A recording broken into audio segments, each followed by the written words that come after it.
Politeknik Negeri Bali, PNB, sebagai salah satu lembaga pendidikan vokasi terbaik di Indonesia, secara khusus mendapat kunjungan dari Kementerian Koordinator Bidang Pembangunan Manusia dan Kebudayaan Republik Indonesia, Kemenko PMK, Jumat tanggal 27 Mei tahun 2022.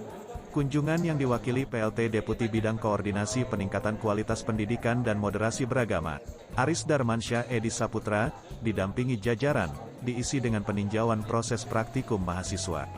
Yang mana peninjauan ini, untuk memastikan lebih detail praktikum mahasiswa pendidikan vokasi, sebagai upaya untuk memastikan kesiapan SDM yang akan dihasilkan.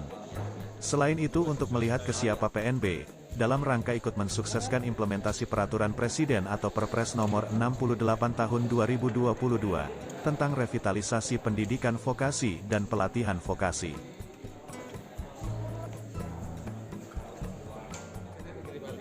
Melakukan kegiatannya nih saja ya, apalagi sebagaimana kita ketahui sekarang sudah keluar Perpres Nomor 68 Tahun 2022 terkait dengan pendidikan dan pelatihan vokasi, di mana nanti ada pembagian tugas gitu ya, pendidikan vokasi itu di Kemendikbud gitu ya, pelatihan vokasi di Kementerian Tenaga Kerja.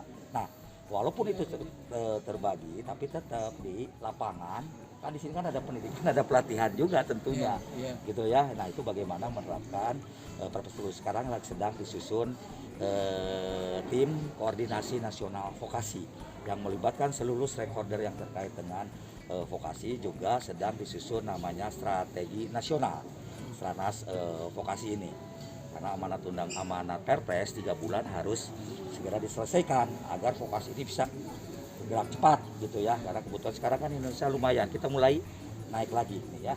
Nah, kesiapan yang paling dekat, yang paling bisa diandalkan itu dari hasil dari vokasi ini. Seperti itu. Itu saja. Sudah ada blueprintnya Pak ya? Nah, ini sedang disusun yang tadi blueprint Stranas itu. Mestinya sih sudah ada ya Pak Asdem. Kalau draftnya Stranas sedang disusun sekarang blueprint itu, kalau yang dimaksud itu ya. Targetnya kita akan meluncing ini dalam waktu dekat, Perpres 68 2022 ini. Dari hasil peninjauan di Politeknik Negeri Bali ini mengatakan apa yang telah dilakukan pihak PNB, sangat luar biasa. Apalagi dengan berbagai jurusan yang ada dan pengalamannya, sudah sangat bagus. Saya lihat dengan sekilas, ini sangat luar biasa apa yang dilakukan oleh Politeknik Negeri Bali ini, ditambah dengan mahasiswa-mahasiswa juga semangat-semangat ya.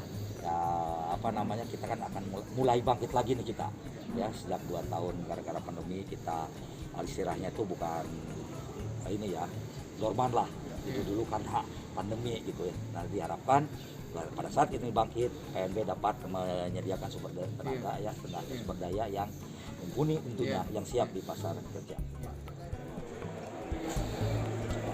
Sementara itu, Direktur PNBI Nyoman Abdi, usai kunjungan mengatakan, dengan adanya Perpres 68 Tahun 2022, berkaitan dengan revitalisasi pendidikan vokasi dan pelatihan vokasi, maka ini perlu penyelarasan antara kementerian, agar implementasi Perpres ini bisa sukses dilakukan di lapangan. PNB, kata dia, tentu ikut berkontribusi dalam rangka mendukung kesuksesan implementasi Perpres ini, dengan menyiapkan beberapa hal termasuk pentingnya dunia usaha dan dunia industri, dalam rangka peningkatan kompetensi mahasiswa. Jadi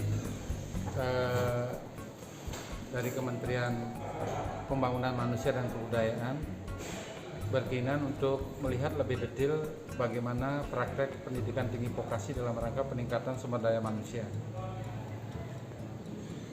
Dengan adanya Perpres 68 tahun 2022 berkaitan dengan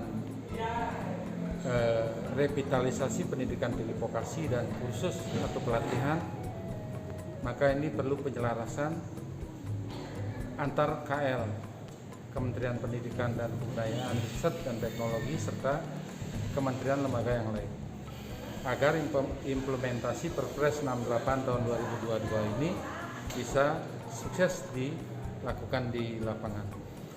Politeknik Negeri Bali tentu berkontribusi dalam rangka mendukung kesuksesan implementasi Perpres ini dengan menyiapkan beberapa hal, termasuk yang tadi disampaikan adalah pentingnya DUDI dalam rangka peningkatan kompetensi mahasiswa. Jadi kita tidak akan bisa meningkatkan keterampilan mahasiswa tanpa ada DUDI yang kuat, tanpa dukungan dunia usaha, dunia industri yang kuat. Makanya tadi kita undang hanya 1-2 DUDI yang kita undang mewakili karena tempatnya terbatas dari 416 DUDI yang kita punya. Tadi dalam rangka kunjungan ke lab teknik mesin, teknik elektro, dan juga di pariwisata, kita punya rencana ke depan pusat unggulan teknologi green tourism ini supaya mendunia, mengglobal. Karena isu-isu tentang green, apalagi itu adalah green tourism, maka ini adalah isu internasional. Nah, tentu ini tantangan buat kita sebagai lembaga pendidikan vokasi yang mengusung pusat unggulan teknologi green tourism ini. Maka tantangan ini bisa jadi kita minta dukungan, komitmen dari pemerintah kita, baik dari Kementerian Pendidikan dan Kebudayaan, termasuk dari Menko Pembangunan Manusia dan Kebudayaan ini.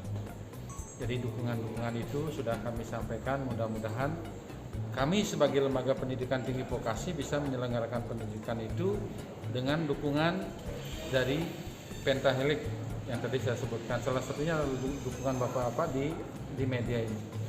Jadi perlu pemerintah pusat, pemerintah daerah, DUDI, perlu tokoh-tokoh masyarakat, dan juga adalah lembaga pendidikan tinggi yang lain.